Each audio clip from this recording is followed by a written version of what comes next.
नमस्कार, स्वदेश न्यूज देख रहे हैं आप। मैं हूं आपके साथ राखी और बात करेंगे दीदी का दर्द। जी हां, मध्य प्रदेश की पूर्व मुख्यमंत्री और बीजेपी की फायर ब्रांड नेत्री उमा भारती ने एक बार फिर बड़ा बयान देकर सियासी गलियारों में हलचल मचा दी है। उमा भारती का कहना है कि सरकार मैं बनाती हूं, चलाता कोई और है। वहीं उन्होंने 2024 में लोकसभा लड़ने का भी दावा किया है। उमा के इन बयानों ने एक बार फिर से सक्रिय राजनीति में वापसी के संकेत दिए हैं। इधर कांग्रेस ने भी मौके का फायदा उठाकर मुद्दे को लपक लिया और उमा भारती के समर्थन में उतर आई है। चलिए, तो उमा भारती के दर्द और उस पर कांग्रेस की चुटकी पर हम चर्चा करेंगे, लेकिन उससे पहले आपको बता दें कि उमा भारती ने छतरपुर में मीडिया से चर्चा करते हुए कहा, उनका जो दर्द था वो छलक पड़ा। उमा ने कहा कि सरकार मैं बनाती हूं, चलाता कोई और है। मेरे साथ ये सुखद संयोग होता रहा है। वहीं केन बेतवा परियोजना का जिक्र करते हुए उन्होंने कहा कि योजनाएं लाती मैं हूं और कोई मेरा नाम नहीं लेता।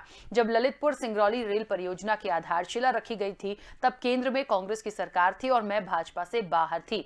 तब भी ना तो कांग्रेस ने और ना ही भाजपा ने उनका नाम लिया। अब अगर केन बेतवा लिंक परियोजना की आधारशिला भी रखी जाएगी तो उन्हें प्रोटोकॉल के तहत मंच पर जगह नहीं मिलेगी, क्योंकि वह न तो सांसद है और न ही विधायक है। उमा ने अपना दर्द छुपाते हुए कहा कि इस वजह से पहले ही मैं कह रही हूं कि प्रोजेक्ट लागू हो गया, मैं इसमें ही खुश हूं। लेकिन उन्होंने ये भी दावा किया कि 2024 का लोकसभा चुनाव लड़ेंगी। हालांकि कौन से क्षेत्र से लड़ेंगी, इसके जवाब को उन्होंने फिलहाल टाल दिया है और उन्होंने कहा कि मैं 2019 का चुनाव नहीं लड़ूंगी, लेकिन ये कभी नहीं कहा कि मैं आगे कोई चुनाव नहीं लड़ूंगी।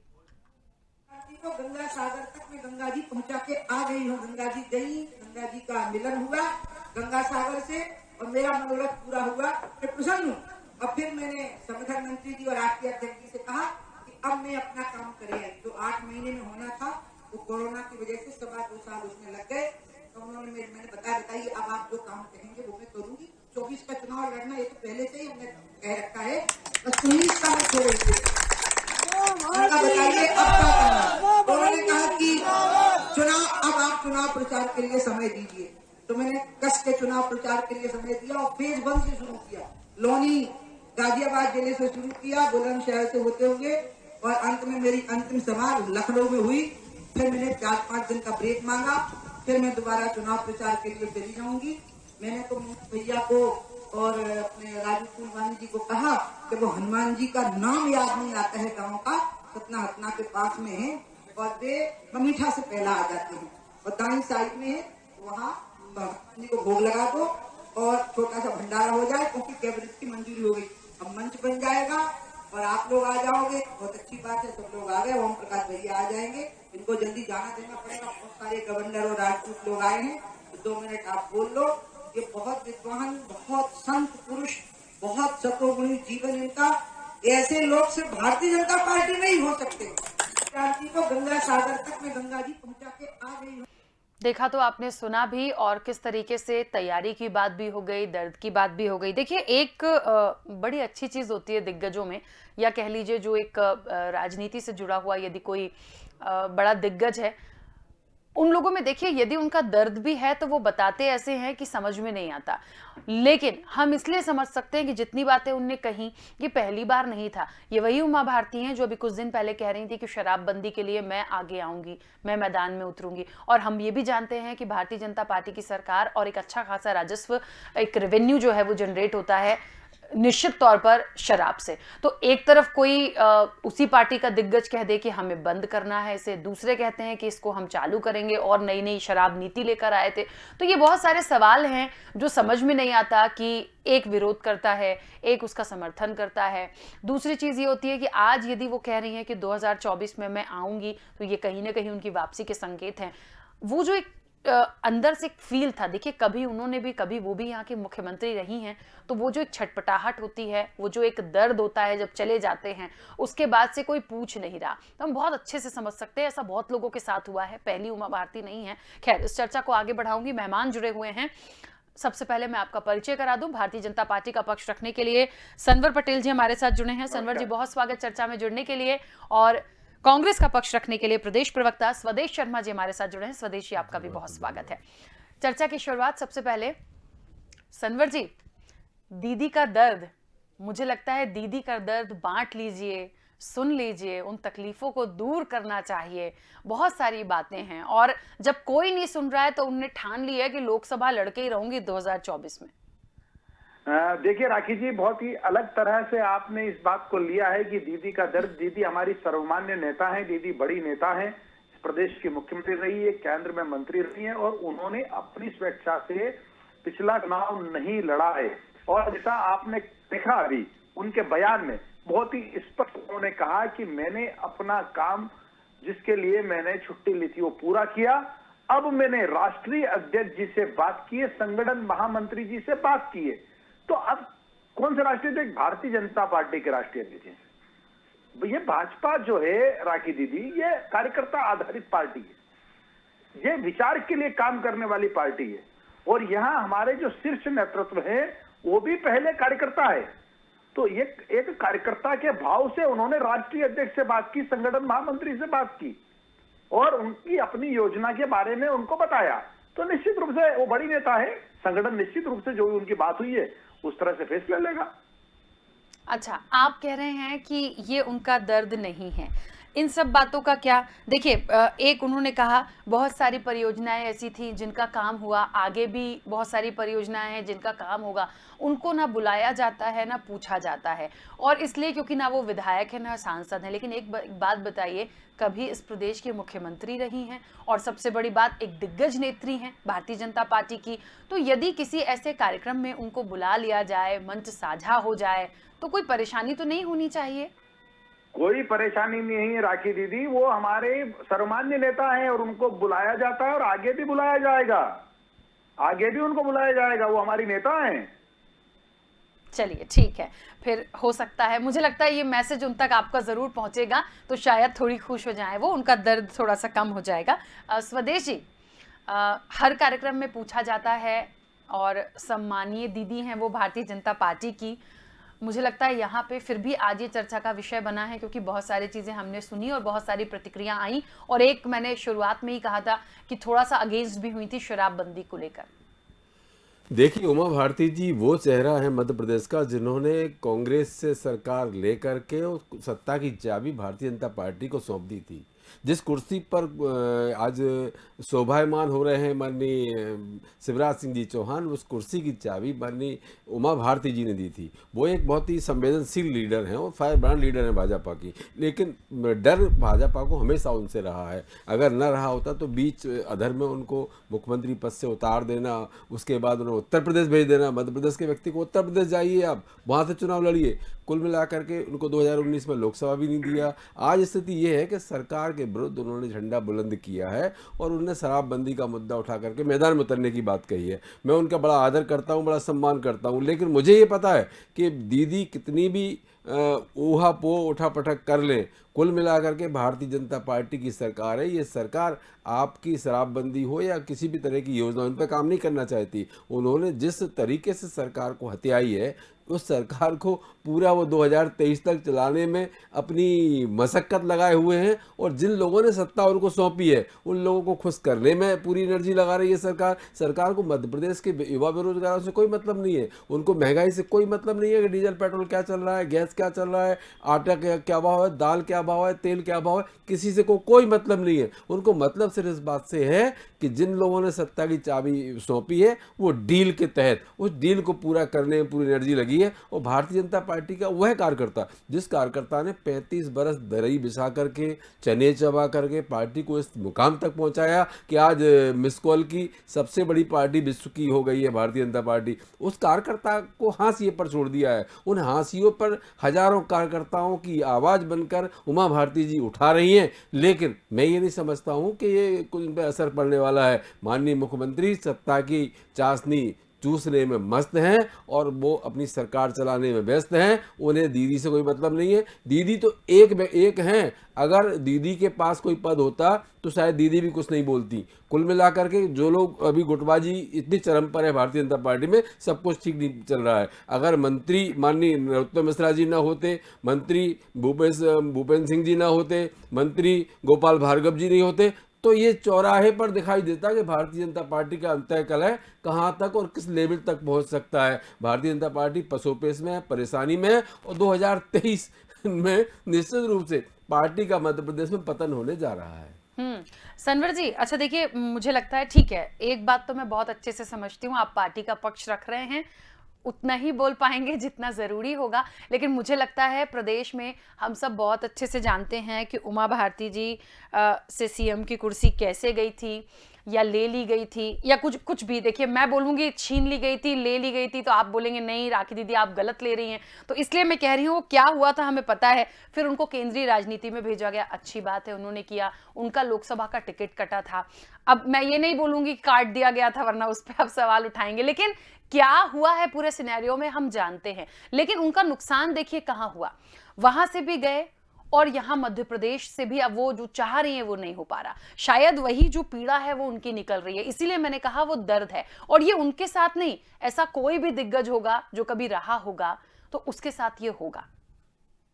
राखी जी, मैं आपको एक बात स्पष्ट करना चाहता हूँ। हाँ। हमारे विद्वान साथी सुदेश शर्मा जी बहुत अच्छी बातें करते हैं, हम्म। पर थोड़ा फर्क है उनकी जो बात है उसमें और भारतीय जनता पार्टी के काम करने में फर्क है।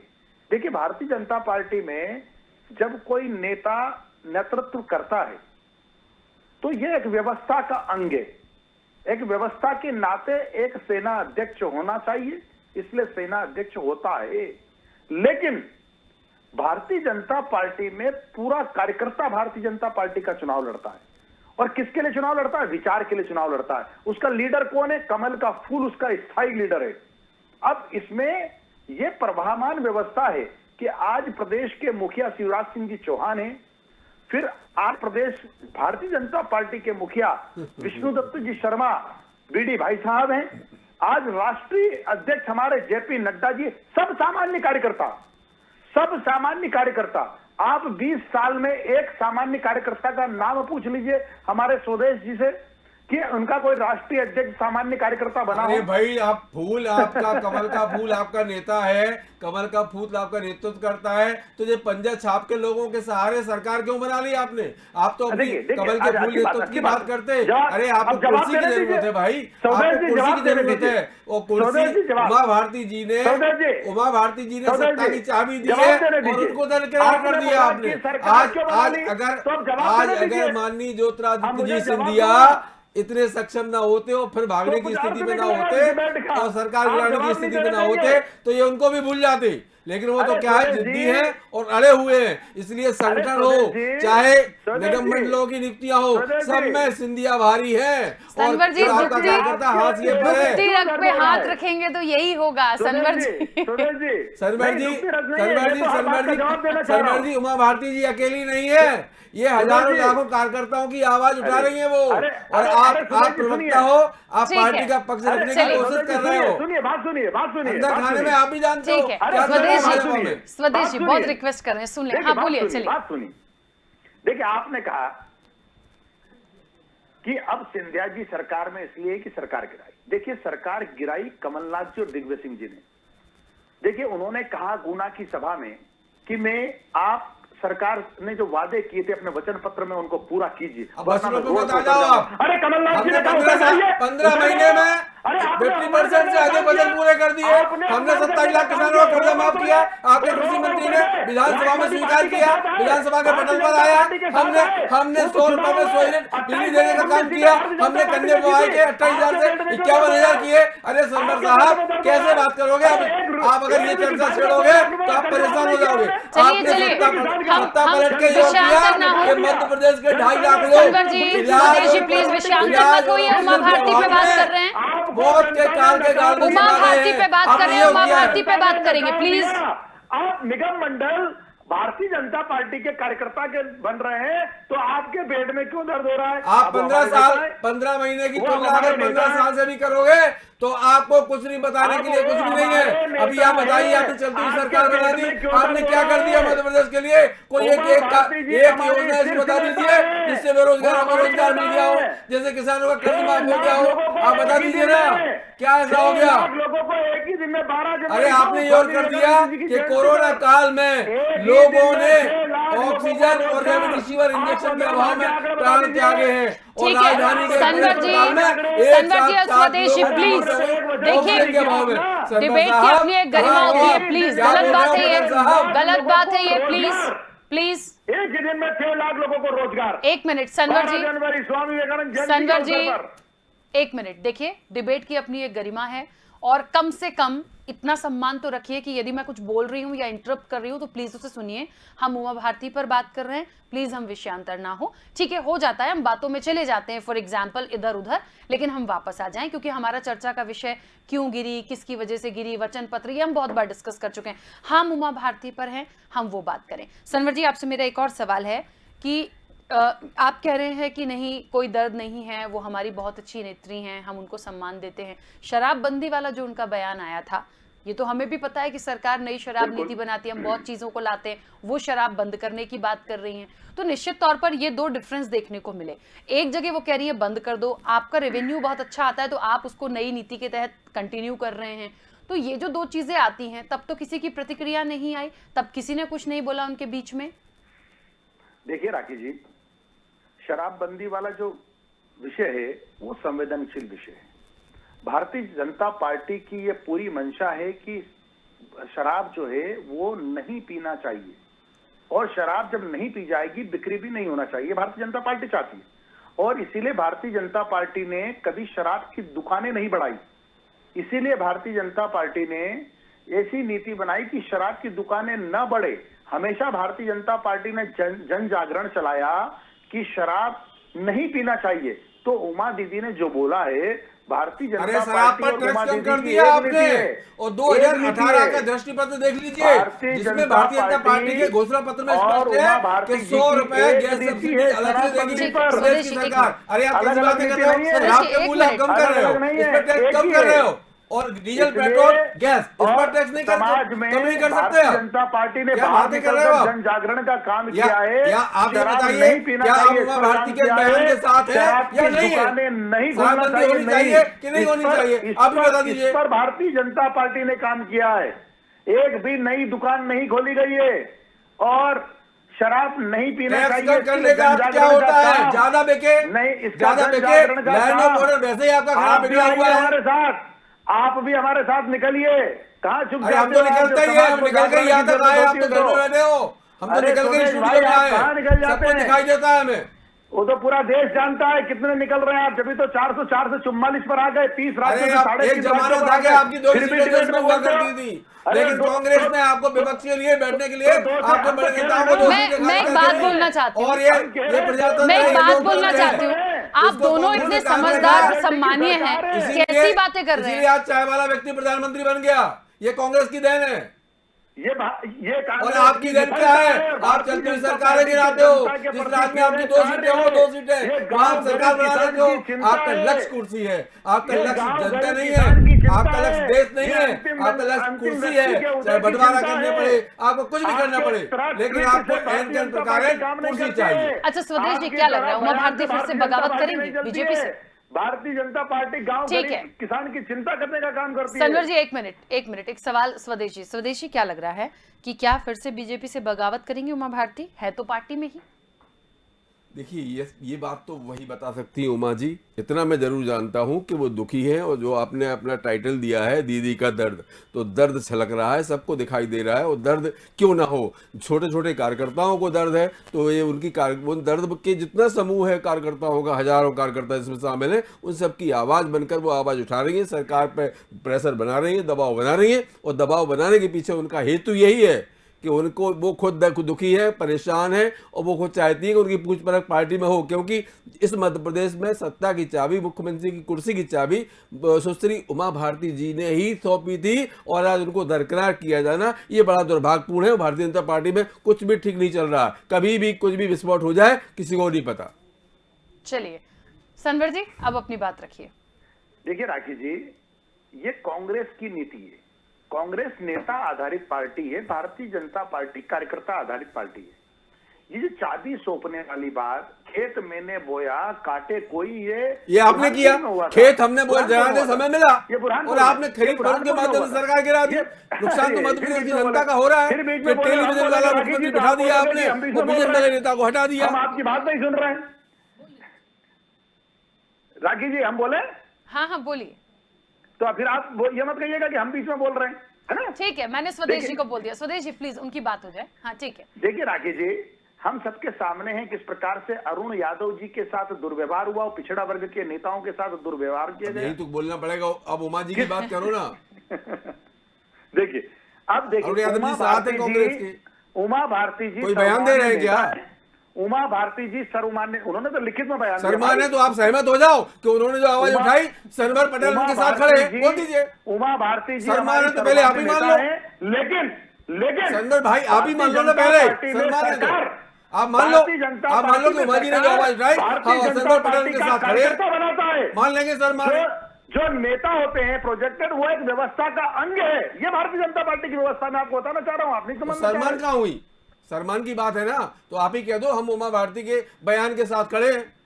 अरे भाई बता दीजिए, भारती जी तो हमारी तो कर सर्वमान्य दीजिए नेता आप। है, लेकिन यहाँ सरकार कार्यकर्ता बनाता है, यहाँ कार्यकर्ता विचार के लिए काम करता है। आप कार्यकर्ता नहीं है, तो आप कार्यकर्ता नहीं है, कार्यकर्ता तो हाशिए पर है। ये नेता अब तो जो डील में जो लोग आ गए हैं, वो डील पूरी करने पे मध्य प्रदेश सरकार लगी हुई है।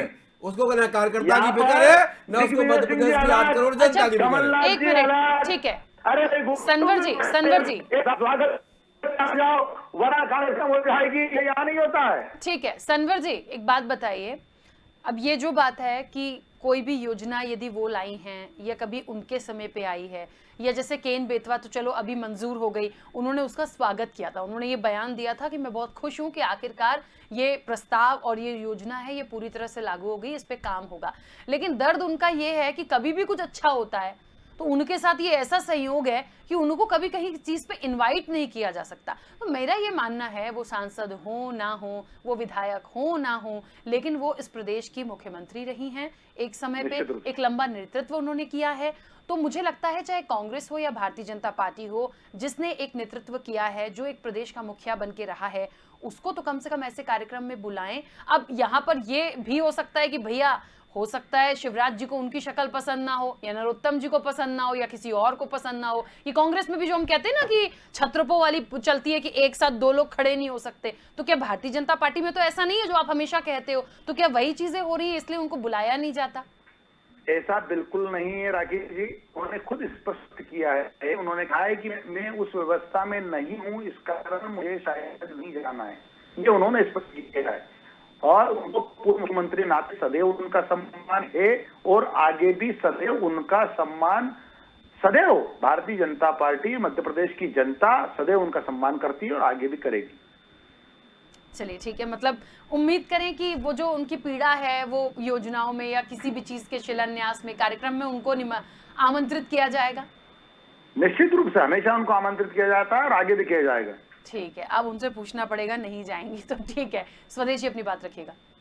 देखिए, भारतीय जनता पार्टी में सब कुछ ठीक नहीं चल रहा है, चाहे कैलाश विजयवर्गीय ढूंढते रहिए, आप कुछ नहीं है, ढूंढते रहिए। सुन तो लीजिए, कैलाश विजयवर्गीय जी को देख लीजिए, चाहे आप नरोत्तम मिश्रा जी को देख लीजिए, चाहे गोपाल भार्गव जी को देख लीजिए, कुल मिलाकर के भारतीय जनता पार्टी में सब कुछ ठीक नहीं चल रहा है। माननीय मुख्यमंत्री सिर्फ डील वाले नेताओं को खुश करने के लिए उनको चाशनी पिलाने में बिजी हैं, व्यस्त हैं। उन्हें अपने नेताओं कार्यकर्ताओं की कोई परवाह नहीं है और भुगत रही है मध्य प्रदेश की जनता। जो जनादेश की सरकार कांग्रेस को मिली थी, कांग्रेस को जनादेश दिया था जनता ने, वो जनादेश का अपमान करके आपने कुर्सी हत्या ली और आप कुर्सी का मजा लूट रहे हैं। आपको जरूरत नहीं है, आपको जरूरत नहीं है, आपको कोई जरूरत नहीं है। अरे आपने अभी आदिवासियों का इवेंट किया, 50 करोड़ आपने अपने ऊपर खर्च कर लिए और उनके यहाँ पहुंचे 7 करोड़। आप बताइए, आप क्या नहीं, भ्रष्टाचार के अलावा कुछ भी नजर नहीं आता हमें। आप बताइए, अपनी पार्टी की ब्रांडिंग कर रहे हैं आप, जिसमें गरीब मजदूर आदिवासियों का पैसा उस पर खर्च कर रहे हैं। कर क्या रहे हैं आप? जन जागरण के लिए आगे भी जन जागरण की बात करो, सिर्फ बातें कर सकते हो, गाल बजाना तो कोई भी कर सकता है। माननीय प्रधानमंत्री महोदय भी कहते हैं कि मैं तो फकीर को झोला उठाऊंगा, चल दूंगा, लेकिन जाए ऐसे थोड़ी ना था कोई। जनता नकारेगी तब जाएंगे। सनवर जी और हमने स्वदेश जी, आईफा अवार्ड देखिए के लिए खर्च नहीं किया। मैं बीच में रोक रही हूँ भाइयों क्योंकि बहनों समय के की लिए सीमा खर्च किया है। आगे और करेंगे। ठीक है, आप सभी का बहुत शुक्रिया इस चर्चा में जुड़ने के लिए। दीदी के दर्द पे बात हो रही थी। दीदी का दर्द तो कितना है वो हम देख समझ रहे थे, पर यहाँ पर जो अंदरूनी बातें निकली उसका दर्द कितना था, वो बौखलाहट कितनी थी, वो इस चर्चा में हमने देखी। खैर ठीक है, जो उनकी पीड़ा थी उनको एक आमंत्रित करते हैं नहीं करते, बुलाते हैं नहीं बुलाते, ये तब भी हम देखेंगे जब ये तमाम चीजें होंगी। और तब बहुत सवाल होंगे कि आखिरकार वो मंच पर नजर क्यों नहीं आई, क्योंकि पल पल की अपडेट, पल पल की नजर मीडिया हमेशा रखता ही है। खैर इस चर्चा में इतना ही, दीजिए इजाजत, नमस्कार।